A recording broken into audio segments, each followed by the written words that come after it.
Good morning, students. Once again, let's we discuss the important board case studies related to the class 12 business studies. As you know very well, in the last few videos, we discussed a lots of the case studies from the different chapter. And all these types of the case studies already asked in the CBSE board examination. So, for your examination purpose, let's we discuss, revise and recall all the topics of the class 12 business studies, and you can see that we almost discussed the board questions related to the chapter number 1, nature and significance of management, principle of management, as well as the planning.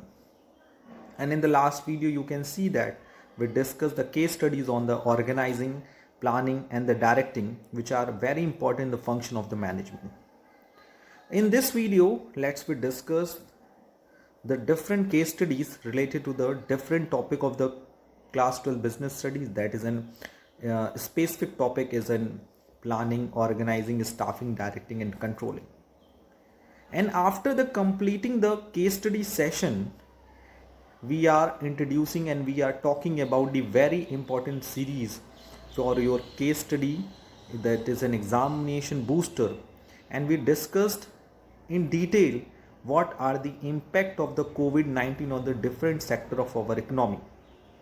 Because you know very well, in the examination there are basically various types of the case studies are interlinked with the COVID-19 situation.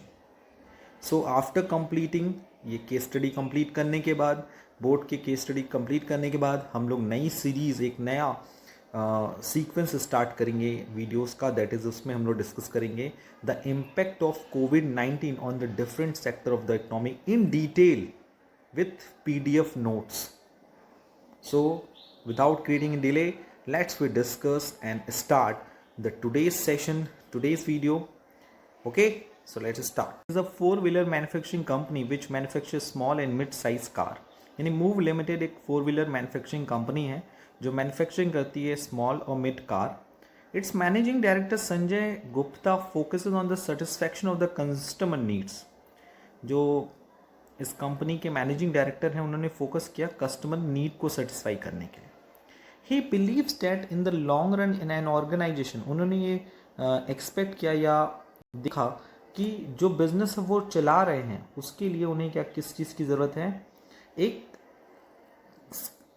कि अगर एक business को long run में क्या करना है, profit earn करना है, ज़्यादा से ज़्यादा प्रॉफिट अर्न करना है, तो उसके लिए उसे क्या करना होगा, maximising of profit by identifying the needs of its present and prospective buyer. उसके लिए उसे अपने जो प्रेजेंट एंड प्रोस्पेक्टिव बायर हैं उनकी नीड को पहचानना ज़रूरी है. He also give due importance to consumer protection. उन्होंने इम्पोर्टेंस दिया कंज्यूमर प्रोटेक्शन को. उन्होंने consumer services and grievances cells develop किए ताकि वो अपने कंज्यूमर को पोस्ट सेल सर्विस भी प्रोवाइड कर सकें. उन्होंने अपने प्रोडक्ट को प्रमोट करने के लिए कई तरह के पर्सनल टूल जैसे कि magazine and newspaper and radios में प्रमोशंस उन्होंने क्या कराए अपने. अब इस पूरे पैराग्राफ में you can see the first question is identify and explain the marketing management philosophy followed by the Sanjay Gupta. तो इज वेरी क्लियर. यहाँ पर उन्होंने मार्केटिंग कॉन्सेप्ट पे बिलीव किया because they are talking about the total satisfaction of the consumer. यानी वो एक ऐसा इन्वायरमेंट क्रिएट करना चाहते हैं जिसमें उनके कंज्यूमर को टोटल सेटिस्फैक्शन मिल सके. Second question, name the right which is protected in by the company. इसमें कौन सा राइट कंपनी का प्रोटेक्ट हुआ है. So in this question, in this situation you can see that the very important right is protected by the company, that is right to be heard. Because उसमें लिखा है he has set a consumer services and grievances cell. उन्होंने consumer services and grievances sales establish किया जिससे वो अपने consumer को अच्छी पोस्ट सेल सर्विसेज प्रोवाइड कर सके. Okay, the next will be identify the promotional tool used by the company. So you can see that उसने impersonal tool of promotion को adopt किया. And you know very well the very easy and very easy hint for the student is given in this paragraph, that is an impersonal tool of promotion. You know very well impersonal tool of promotion क्या होता है, जिसमें जो advertise कराता है, जो seller है, manufacturer जो अपने प्रोडक्ट का एडवर्टाइजमेंट कराता है, उसके लिए वो face to face relationship establish नहीं करता। इम्पर्सनल टूल क्या होते हैं, जैसे कि मैगजीन के थ्रू, न्यूज़पेपर के थ्रू, रेडियो के थ्रू हम एडवर्टाइजमेंट कराकर कस्टमर के साथ जुड़ने की कोशिश करते हैं। और उस प्रमोशनल टूल के कौन कौन से फीचर्स हैं उसको भी देख लेते हैं। तो राइट आंसर इज फर्स्ट, कौन सा फिलॉसफी यहाँ फॉलो हुआ है, that is an marketing concept. Second, कौन सा कंज्यूमर राइट यहाँ प्रोटेक्ट किया गया है, right to be heard, because यहाँ पे consumer services and grievances cells establish किए हैं ताकि उनको better post sale services provide किए जा सकें। और कौन सा प्रमोशनल टूल यहाँ यूज़ हुआ है, दैट इज़ एडवर्टाइजिंग, क्योंकि ये personal paid form of promotion technique होती है जिसमें हम मैगजीन, न्यूज़पेपर, रेडियो के थ्रू लोगों को प्रोडक्ट का प्रमोशन कराते हैं, प्रोडक्ट के बारे में इंफॉर्मेशन प्रोवाइड करते हैं। And the three very basic feature of the advertisement, that is in paid form, impersonal and identify sponsor. Now we are moving to the question number 12. Question number 12 is very easy. Sanjay is a supervisor in a factory. He consults his subordinate before taking any decision and encourages them to participate in the decision making process. Sanjay एक supervisor है factory में, वो consult करता है अपने subordinate को कोई भी डिसीजन लेने से पहले और उनको इनकरेज करता है कि वो उसमें पार्टिसिपेट करें। Okay, in certain cases the message is not transmitted in the language understandable to the employees. He has noticed certain deviation in the production targets. He wants to analyze the deviation in order to take corrective actions. So you can see that Sanjay एक supervisor है factory में. ही consult, वो अपने subordinate से consult लेता है किसी decision को लेने के लिए एंड उनको इनकरेज करता है कि वो डिसीजन में पार्टिसिपेट करें. और कुछ सर्टेन में क्लियरली ये लिखा जाता है कि message is not transmitted in the language understandable to the employees. यानी मैसेज उस लैंग्वेज में ट्रांसमिट नहीं की जाती जिस लैंग्वेज में एम्प्लॉयज़ अंडरस्टैंड कर पाएँ. He has notice certain deviation in the production target. उसने ये भी देखा कि प्रोडक्शन टारगेट्स में भी कुछ डेविएशंस हैं. He wants to analyse the deviation in order to take corrective action. और वो उस डेविएशन को एनालाइज करने के लिए एनालाइज करता है और ताकि वो सही करेक्टिव एक्शन ले सके. सिंपल सा क्वेश्चन पहला है, identify the level of management eight which Rakesh is working. कौन से लेवल पे राकेश वर्किंग है. तो पहले तो क्वेश्चन की प्रिंटिंग मिस्टेक है यहाँ पर.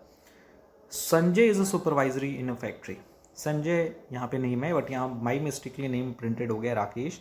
सो द राकेश या Sanjay is working at this level is a lower level of management. This is called supervisor level of management क्योंकि वो सुपरवाइजर है. Second, being a management expert guide Sanjay how to analyse the deviation. आपको ये बताना है कि as a management expert Sanjay कैसे इन डेविएशन को एनालाइज करें. So you know very well when we analyse the deviation in the controlling process. So first of all we are focusing on the two important major controlling techniques, that is in critical point control and management by exception. So while analyzing the deviation, Sanjay should follow the following principle of managing control, that is in critical point control and management by exception. According to the critical point control, we should focus on the key result areas. We should focus.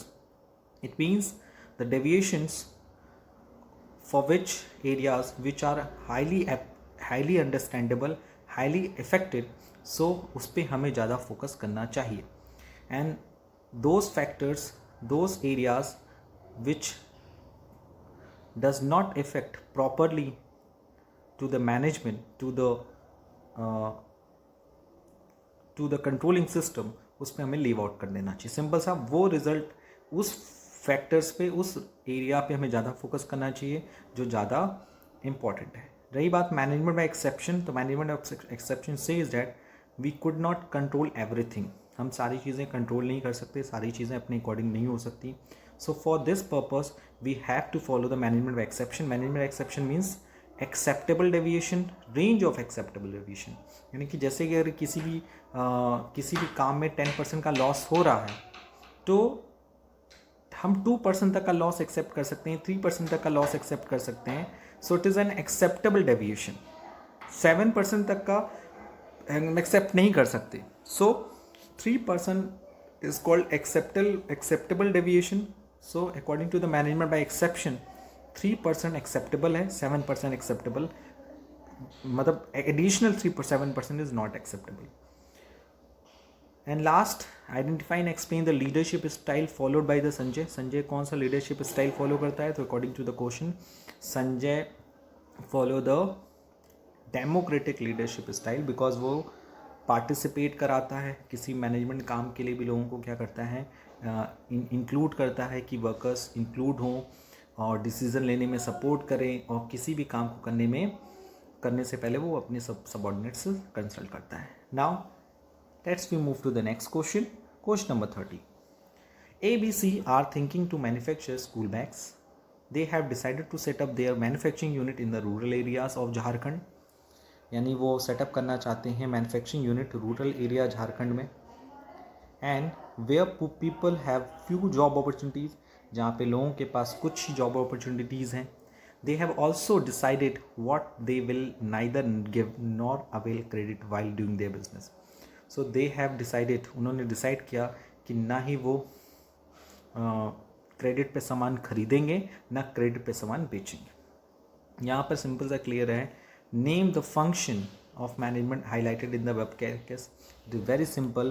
The function is planning, in which we deciding in advance what to do, how to do, when to do, by whom to do, and when to do. Number second, name the type of plan discussed in the above para. It is an policy. वैसे तो ये topic आपके syllabus से हट गया है, लेकिन case study में ऑलरेडी आ चुका है प्रीवियस ईयर, तो ये गिवन है कि इस पूरे पैराग्राफ में कौन सा टाइप ऑफ प्लान है. They you know very well, they are basically two type of the plan, standing plan and single use plan. तो policy is a standing plan जो हम बार बार यूज़ कर सकते हैं. उस तरह से कंपनी ने एक पॉलिसी डिसाइड की कि they have also decided that they will neither give or nor avail credit while doing their business. ना तो वो क्रेडिट पे सामान बेचेंगे ना क्रेडिट पे सामान खरीद कर लेकर आएंगे. So it is called the policy of the business. The third one, identify and explain the type of organization structure suitable for the firm. आपको ये बताना है कि कौन से ऑर्गेनाइजेशन स्ट्रक्चर का जो टाइप है वो ऑर्गेनाइजेशन के लिए सुटेबल रहेगा. तो बहुत ही सिंपल सा क्वेश्चन है यहाँ पर कि that is N functional structure, because जो ये बिजनेस है वो पूरा एक ही प्रोडक्ट में बिजनेस कर रहा है. लिख रहा है स्कूल बैग में बिजनेस हो रहा है. School bag means it is a single commodity, यानी अगर वो कंपनी कई सारे प्रोडक्ट में डील करती तो उसे डिविजनल ऑर्गेनाइजेशनल स्ट्रक्चर को फॉलो करना पड़ता. बट यहाँ पर कंपनी स्कूल बैग खाली मैन्युफैक्चर कर रही है तो उसके लिए वो डिविजनल ही सही है, यानी कि डिफरेंट डिपार्टमेंट डिवाइड करें on the basis of the function. Okay, now we are moving to the question number 14.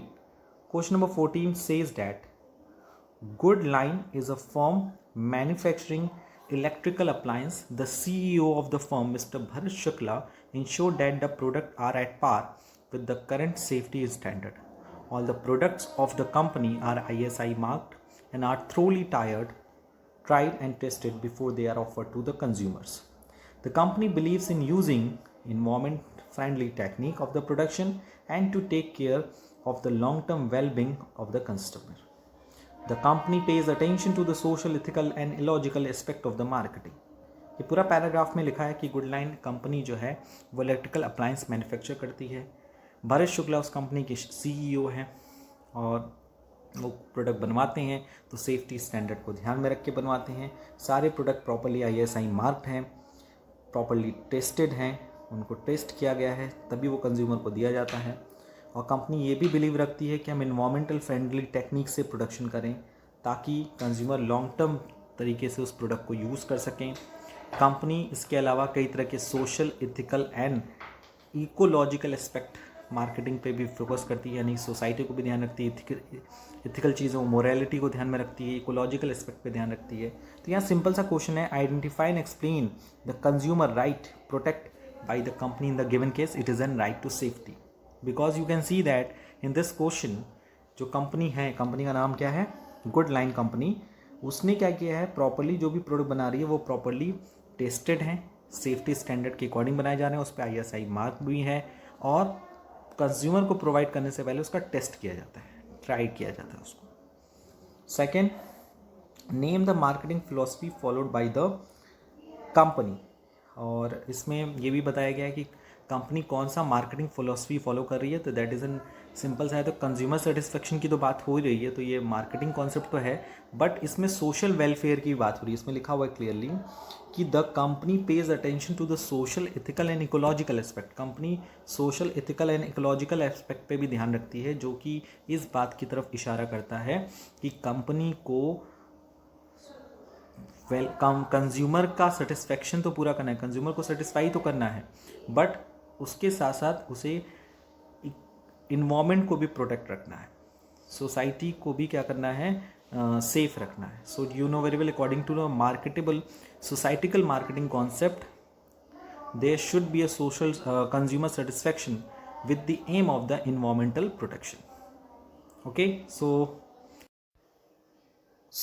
after completing a lots of the case studies from the different chapter of class 12 business studies, let's we move to the taking a some of the important topic for your case studies, that is a knowledge booster.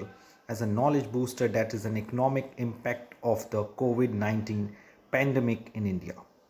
You know very well, अभी हमारा देश कुछ दिन पहले से और अभी भी हम ये नहीं कह सकते कि हम कोविड-19 से पूरी तरह से फ्री हो गए हैं, पूरी तरह से फ्रीडम मिल गई है, but you know very well, March में, at the end of the March, हमारे देश में, या मुझे लगता है कि हमारी हिस्ट्री में एक बहुत बड़ा इमरजेंसी डिक्लेरेशन हुआ, दैट इज़ एन लॉकडाउन।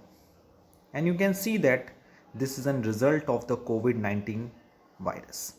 कोविड-19 एक प्रकार का वायरस है, कॉमन वायरस है, जो कि ह्यूमंस को इफ़ेक्ट करता है, और ये हमारे इम्यून सिस्टम के बेसिस पे काम करता है। अगर हमारा इम्यून सिस्टम ज़्यादा स्ट्रॉन्ग है तो ये वायरस जो है हमें कम इफ़ेक्ट करता है, लेकिन अगर हमारा इम्यून सिस्टम थोड़ा सा वीक है तो ये वायरस हमें कम इफ़ेक्ट करता है। तो ये तो बेसिक नॉलेज है जो आपको पता है। इसके लिए सैनिटाइज़र एंड मास्क का यूज़ होना ज़्यादा ज़रूरी है। तो ये कुछ बेसिक नॉलेज है रिगार्डिंग द कोविड-19, बट आपके केस स्टडीज़ के लिए, आपके अपकमिंग एग्जामिनेशंस के लिए आपको ये एनालाइज करना, ये समझना बहुत ज़रूरी है कि what are the economic impact of the कोविड-19 पैंडेमिक इन इंडिया। यानी इंडिया में कोविड-19 का क्या इफ़ेक्ट पड़ा है, क्या इकोनॉमिक इम्पैक्ट पड़ा है, वो भी डिफरेंट सेक्टर्स, ये आपको पता होना ज़रूरी है as a class 12th students. So after completing the case study, हम लोग अब कुछ, आज हम लोग इंट्रोडक्शन के बात करेंगे और अगले वीडियोस पे हम लोग इस पर डिटेल में डिस्कशन करेंगे। ओके, सो आज हम लोग स्टार्ट करने जा रहे हैं, that is a knowledge booster on the economic impact of the कोविड-19 pandemic in India. So let start.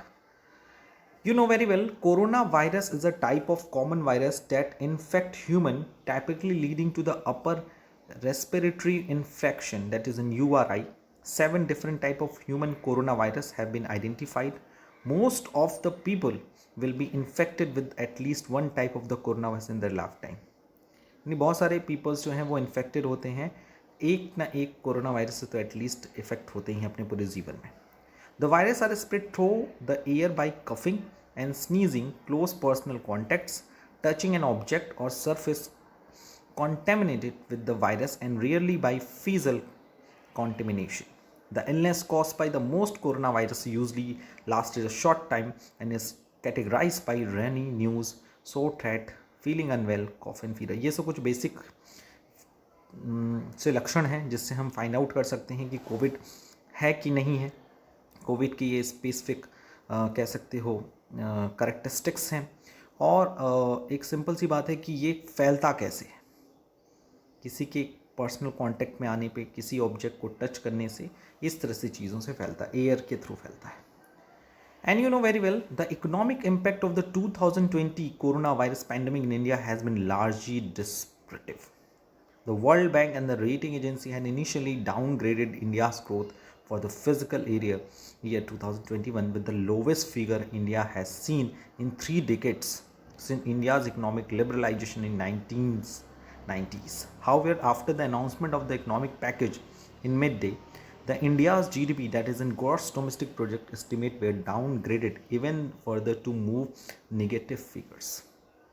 कितनी बड़ी सैडनेस की बात है कि हमारी देश की जो जीडीपी है, हमने अनाउंसमेंट किया इकोनॉमिक पैकेज मई के मिड में, लेकिन उसके बावजूद भी हमारे देश की जो इकोनॉमी है वो नेगेटिव में पहुंच गई GDP. On 25 May CRISIL announced that this will perhaps be India's worst recession since independence. और इंडिया का सबसे बेकार रिसेशन है इंडिपेंडेंस के बाद। SPI research estimate a contraction of over 4% in the GDP in CQIFI 21, यानी कि जो आपका फाइनेंशियल ईयर आने वाला है 2021 में। Within a period of 30 days unemployment rose by from 6.7 to 26%, यानी कि जो अनएम्प्लॉयमेंट रेट था वो 6.7% से बढ़कर मार्च 15 से बढ़ा, और अप्रैल 19 यानी एक महीने के अंदर वो जो अनएम्प्लॉयमेंट रेट है वो पहुंच गया 26%। During the lockdown an estimated 15 crore people lost employment. 15 crore लोगों ने अपनी जॉब खो दी, 140 मिलियन लोगों ने। More than 45% of household across the nation have reported an income drop as compared to the previous year.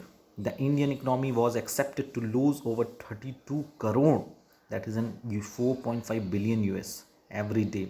India economy हर साल लॉस कर रही थी 32,000 करोड़ रुपए का, 4.5 बिलियन अगर US डॉलर में कंपेयर किया जाए तो every day during the first 21 days to complete lockdown. पहले 21 दिन का जो कंप्लीट लॉकडाउन हुआ था उसमें पर डे इंडिया 32 करोड़ रुपए का लॉस बियर कर रही थी, which was declared following the corona virus outbreak. Under complete lockdown, less than quarter of India 2.8 trillion economic movement was functional. Up to 53% of the business in the country were projected to be significantly affected. Supply chain have been put under stress with the lockdown restrictions in place. Initially, there was a lack of clarity in streaming what and essential is and what is not. ये decide करना बड़ा मुश्किल हो रहा था कि क्या essential है क्या नहीं। Those in the informal sector and daily wages group are also facing uncertainty. जो डेली कमाते थे, जो डेली कमा के घर चलाते हैं, उनके लिए काफ़ी मुश्किलें आ गई। A large number of farmer around the country who grow perishable goods में जो जल्दी ख़राब हो जाते हैं उस गुड्स को बनाते थे, उन्होंने अनसर्टेनिटी फेस किया क्योंकि उनका सामान बिकेगा नहीं, सड़ जाएगी सब सब्जियाँ। Various business such as hotels में अगर देखा जाए, एयरलाइंस में देखा जाए, अपने एम्प्लॉयज़ की सैलरी कट किया, उन्हें ऑफ किया। ये कुछ छोटा सा इंट्रोडक्शन है कि इंडिया में जो कोविड-19 आया उसमें जो मार्च से लेकर मई जून तक का जो हम लोगों ने सफ़र तय किया, ये बहुत ही डराने वाला था। मुझे लगता है जो रेगुलर इनकम ग्रुप वाले हैं उनको ज़्यादा उतना ही दुख का पता नहीं होगा, उतना ज़्यादा अनसर्टेनिटी का उन्होंने फेस नहीं किया, बट कुछ सेक्टर तो एकदम डूब गए, काफ़ी प्राइवेट कंपनीज हट गई। सो ये एक समरी पॉइंट ऑफ व्यू था जिसके बेसिस पे यू कैन सी दैट कि what are the economic impact of the कोविड-19 on the India. If you are talking about the further impact, so major companies in India such as Latson, Turbo, Bharat Forge, Ultratech Cement, Grasim Industries, Aditya Birla Group, BHEL and Tata Motors have temporarily suspended और significantly reduce operation. या तो इन्होंने अपना पूरा काम ही बंद कर दिया या तो उन्होंने अपना ऑपरेशन कम कर दिया। जो बड़ी बड़ी कंपनीज़ हैं, यंग स्टार्टअप जो शुरू किया था उन लोगों ने, उनके तो फंड ही कम हो गए। Fast moving consumer goods companies in the country has significantly reduce operation and are focusing on the essentials. उन्होंने मूविंग गुड्स पे ज़्यादा फोकस नहीं किया, एसेंशियल गुड्स पे फोकस किया। स्टॉक मार्केट जो इंडिया का था posted their worst loss in the history 23 मार्च 2020। 23 मार्च 2020 को इंडिया के स्टॉक एक्सचेंज में सबसे वर्स्ट लॉस देखा गया। 25 मार्च एक डे कंप्लीट होने के बाद complete lockdown announce by the prime minister. और जबकि 25 मार्च को एक दिन का कंप्लीट लॉकडाउन लगाया गया जो कि अनाउंस किया गया प्राइम मिनिस्टर ने, उसके बाद जो था सेंसेक्स एंड निफ्टी का सबसे बड़ा गेन देखने को मिला, जिससे हमारा जो इन्वेस्टर्स हैं उनको 4.7 लाख करोड़ रुपए का फ़ायदा हुआ, जिसे हम लोग कह सकते हैं $66 billion crore to investors wealth. अगर हम एक एक सेक्टर की बात करें तो एक एक सेक्टर के अकॉर्डिंग इसमें नोट्स भी गिवन है कि हर सेक्टर वाइज इसमें हम कौन कौन सी ऐसी एरियाज़ हैं जहाँ पर ज़्यादातर जीडीपी का ज़्यादा इफेक्ट देखने को मिला है। जो the sector that are most adversely affected by the कोविड-19, that is MSMEs, micro small and medium enterprise sector. Number second is tourism and hospitality sector, automobile sectors, and real estate sector, aviation sectors। ये कुछ sector, financial sectors, अगर आप पूरी list देखें तो हर sector है जिसमें हमारे देश के हर सेक्टर को अफेक्ट किया। ये देखिए, economic situation India affected by lockdown. जो हमारी इकोनॉमिक सिचुएशन थी इंडिया में, जो लॉकडाउन से क्या इफेक्ट पड़ा, जीडीपी पे क्या इफेक्ट पड़ा, इस पर भी हम लोग डिस्कशन करेंगे। इम्पैक्ट ऑन एनर्जी सेक्टर, जो हमारा लाइट प्रोडक्शन है, एनर्जी जो प्रोड्यूस करते हैं सेक्टर, उन पे क्या इफेक्ट पड़ा, प्रॉपरली डिटेल में हम लोग डिस्कस करेंगे। Impact on manufacturing, impact on agriculture, उस पर डिस्कस करेंगे। Impact of e commerce, impact on state income and expenditure, state का जो इनकम एंड एक्सपेंडिचर का जो कॉन्सेप्ट है उस पर क्या इफेक्ट पड़ेगा। Impact on supply chain and logistic, job loss in India, informal economy and areas of concern for the economy, यानी कौन कौन से एरियाज़ हैं जो इकोनॉमी में इन सारी चीज़ों से इफ़ेक्ट किए।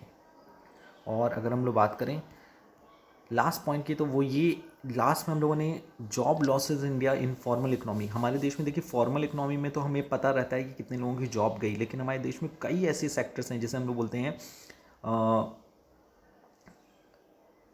जिसे हम लोग बोलते हैं इनफॉर्मल इकोनॉमी। फॉर्मल इकोनॉमी जैसे प्राइमरी, सेकेंडरी, टर्शियरी का वो पार्ट जिसको जो रजिस्टर्ड हैं, जिनके बारे में हमें नॉलेज है, जिनका एक प्रॉपर रिकॉर्ड है। लेकिन कुछ ऐसी इकोनॉमीज़ भी हमारे देश में हैं जो हमारी इकोनॉमी को काफ़ी थे, जिसे हम बोलते हैं अनऑर्गेनाइज्ड सेक्टर। ऑर्गेनाइज सेक्टर को कंट्रोल करना, मॉनिटर करना ईजी है, लेकिन ऑर्गेनाइज सेक्टर को कंट्रोल करना, अनऑर्गेनाइज सेक्टर पे एनालाइज करना, पता करना कितने लोग की जॉब गई, कितने लोग भूख से परेशान थे, कितने लोग की जॉब चली गई, कितने लोग अपना बिजली का बिल नहीं भर पा रहे, कितनी सारी problems, you can see that.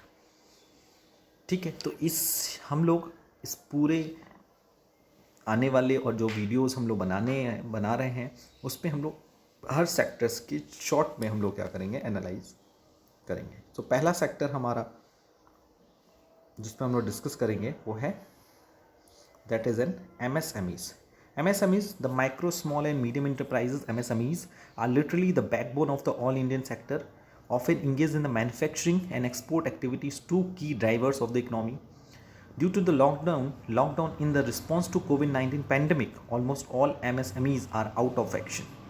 सारे MSMEs काम करना बंद कर दिए, choking all production activities major firm across sectors. There are several reports that indicate how MSMEs are ruling under crisis as have no money to pay their employ. अपने employees को देने के लिए पैसा नहीं था उनके पास। From leader to expert and industry bodies, everyone appeal to the government to increase the relief package of the MS। यानी सब सेक्टर ने कहा कि MSME सेक्टर के लिए रिलीफ पैकेज बढ़ाना चाहिए, क्योंकि ये ऐसे सेक्टर्स हैं जिनको अगर हम सपोर्ट नहीं करते हैं, वो भी खास तौर से ऐसे टाइम पे जहाँ पे उनके पास प्रोडक्शन नहीं है, सेल नहीं है, तो वो डूब ही जाएंगे, बंद हो जाएंगे। That contribute to over 30% of the GDP, जो इंडिया की GDP में 30% कॉन्ट्रीब्यूट करते हैं। MSMEs were already struggling in terms of the declining revenues and capacity utilizing lead up to the COVID-19 crisis. The total lockdown has raised a question mark on the existence of the many privileged, because this sector include firms that do not have too much cash to wait out crisis. ये भी याद रखिएगा, ये ऐसी firms नहीं जिनके पास इतना proper cash नहीं है जो क्राइसिस को ख़त्म होने का वेट करें। छोटी छोटी फर्म्स होती हैं इसमें। It has a result of it massive number of job losses in the sector. इस सेक्टर में काफ़ी लोगों की जॉब गई। According to the survey, only 7% of the manufacturing firm under MSME will be able to survive for more than 3 months with their cash in hand if their business remains closed. यानी अगर उनका business बंद रहेगा तो सिर्फ 7% ही ऐसी manufacturing firms हैं MSME sectors में जो सर्वाइव कर सकती है 3 महीने के लिए। आप सोच सकते हैं, a big hurdle to restart in the future will be lack of labour ability. और बाद में उनको इसलिए नहीं स्टार्ट किया जा सकता लॉकडाउन खत्म होने के बाद, क्योंकि लेबर नहीं है, क्योंकि वो सब अपने घर चले गए। कंपनी ने बुरे वक्त में उसको छोड़ दिया और वो लोग चले गए अपने अपने घर। भाई जाहिर सी बात है, अपना उनको जीवन यापन करना है तो उन्होंने अपने घर गए। सो ये कुछ पॉइंट हैं जिससे हम एनालाइज कर सकते हैं। अगर हम दूसरे सेक्टर की बात करें, जैसे tourism and hospitality sector, so you can see that India's hotels and hospitality industries occupancy has decline sharply in the first quarter of 2020 as a COVID-19 outbreak impacts various segments of the sector coming off a high performance based in 2019. 2019 में इन सारे sector का इतना ज़्यादा असर था क्योंकि you know very well 2019 में इनका बहुत ज़्यादा अच्छा परफॉर्मेंस था टूरिज्म एंड हॉस्पिटल सेक्टर का, लेकिन जब पूरे वर्ल्ड में धीरे धीरे कोविड फैल रहा था तो फर्स्ट क्वार्टर में ही इंडिया की जो होटल हैं, हॉस्पिटल इंडस्ट्रीज़ हैं, वो डिक्लाइन होना स्टार्ट कर दिया था क्योंकि बाहर से लोग आ नहीं रहे थे. And covid outbreak impact various segment of the sectors and containment measure introduced by the central reversed result in severe drop in the foreign domestic travel. ये तो पता ही अभी तक बंद है. Across both tourism and business traveler segment in the third week of the March at an India all levels the levels of hotel sectors witnessed a decline of more than 65% in the occupancy levels as compared to the same period of the previous. यानी अगर previous year में मार्च का third week को previous year से अगर match कराया जाए 2019 का मार्च और 2020 के मार्च को, तो कितने परसेंट का डिक्लाइन है? 65% से ज़्यादा का. As travel restriction around the world intensified for the second and third quarter of 2020, world intensified for the second and third quarter of 2020 are likely to similarly impacted. 30% of the hotel and hospital industry revenue could be impacted if the situation does not improve by the end of the 2020. यानी 30% hotel and hospital industry बंद हो जाते अगर जून तक थोड़ा बहुत सुधार नहीं होता. With more than 60% of the organized hotel in India already shut and several others operation with single digit occupancy, recovery will be gradual. The Indian tourism industry is projected to book a revenue loss of 1.25 trillion in 2020. 2020 में 1.25 trillion के इनको loss हुआ as a fallout of the shutdown and suspension in flight operation after the onset and spread of the coronavirus pandemic. अप्रैल से जून का देखा जाए तो tourism industry ने लगभग 69,400 रुपीज़ का लॉस किया, रेवेन्यू लॉस हुआ. एंड जो 30% है total. The most visible and immediate impact of COVID-19 is seen in the hotel and tourism sector in all its geographical segment. ये अभी भी फॉलो किया जा रहा है, ये अभी भी देखा जा रहा है कि यू कैन सी दैट अगर हम बात करें कि बाहर से लोग नहीं आ रहे हैं, मीटिंग्स नहीं हो रही हैं, इंसेंटिव, कॉन्फ्रेंस, एग्जीबिशन कुछ भी तो नहीं हो रहा है, तो कॉर्पोरेट सेक्टर पूरी तरह से बंद हो गया, तो बाहर से लोग आने बंद हो गए. तो एक तरह से अगर हॉस्पिटलिटी में देखा जाए तो थोड़ा बहुत चल रहा था, लेकिन जो हमारा फॉरेन ट्रैवल है पूरी तरह से बंद होने से बड़े बड़े होटल्स इफेक्ट हुए और अदर सेक्टर्स भी इफेक्ट हुए. ओके, सो आज के इस वीडियो में इतना ही. नेक्स्ट वीडियो में और सारे सेक्टर्स पे कोविड-19 का क्या इफेक्ट पड़ा उस पर हम लोग डिस्कशन करेंगे. Thank you, take care and good bye.